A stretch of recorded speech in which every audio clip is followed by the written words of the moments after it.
Il était une fois un petit village niché au cœur de la savane, où vivait une jeune fille nommée Aïssatou.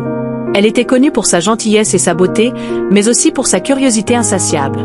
Un jour, alors qu'elle se promenait dans la brousse, elle découvrit un baobab immense, plus vieux et plus imposant que tous les autres.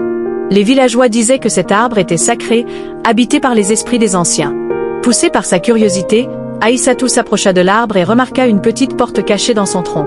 Intriguée, elle l'ouvrit et découvrit un passage secret qui menait à une chambre souterraine. Au centre de la pièce, un chaudron bouillonnait, entouré d'étranges herbes et de potions colorées. Une vieille femme, au visage ridé et aux yeux perçants, se tenait près du chaudron. C'était la sorcière du village, connue sous le nom de Mère Kimba. Mère Kimba fut surprise de voir Aïssatou, mais au lieu de la chasser, elle lui proposa de lui enseigner les secrets de la sorcellerie. Aïssatou, fascinée, accepta avec joie. Pendant des mois, elle apprit les secrets des plantes, des potions et des incantations. Elle découvrit le pouvoir de guérir les malades, de faire pousser les récoltes et de protéger le village des mauvais esprits. Cependant, Mère Kimba l'avertit, la sorcellerie a un prix. Chaque pouvoir utilisé devait être équilibré par une action de bonté. Aïssatou promit de toujours utiliser ses pouvoirs pour le bien. Un jour, un terrible fléau s'abattit sur le village. Les récoltes furent détruites, les animaux tombèrent malades et les enfants furent pris de fièvre. Aïssatou, utilisant tous les pouvoirs qu'elle avait appris, parvint à guérir les malades et à faire renaître les récoltes. Elle devint une héroïne pour son village.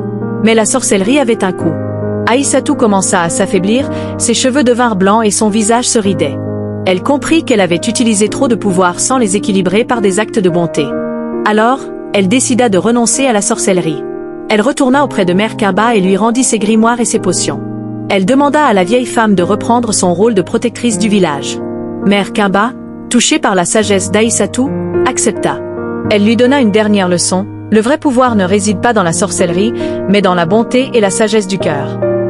Aïssatou retourna à son village, où elle vécut une vie simple et heureuse. Elle devint une conseillère respectée, partageant sa sagesse avec les jeunes générations. Et le baobab sacré continua de veiller sur le village, gardant les secrets de la sorcellerie pour ceux qui sauraient les utiliser avec sagesse et bonté.